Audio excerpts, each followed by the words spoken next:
In this video, we're going to discuss the basics of research simulations. What are research simulations?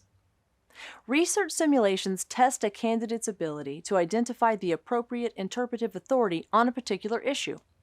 You're not expected to memorize specific code sections, but rather to use research skills to find the most relevant paragraph. This is the kind of task CPAs may perform in their real-world careers.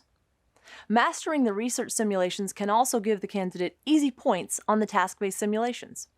You may hear these simulations referred to as SIMs.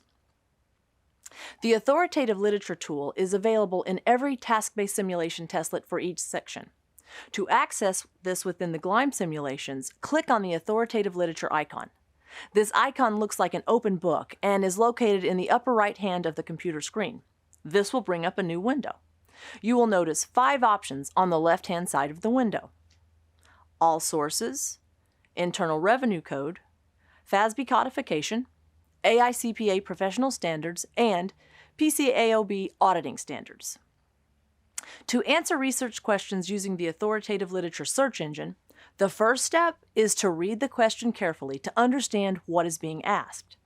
Then, the second step is to determine which standard body to use.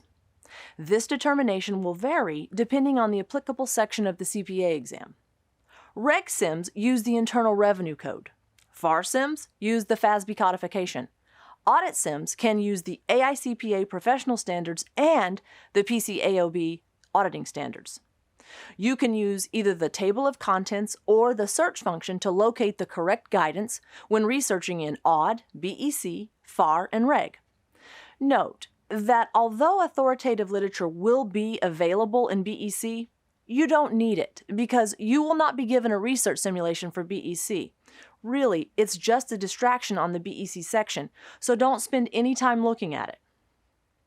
The third step is to click on the appropriate standard body tab. The corresponding table of contents will appear on the left-hand side of the screen. Once you're at this point, the directions to proceed are specific to the section of the exam you're studying for.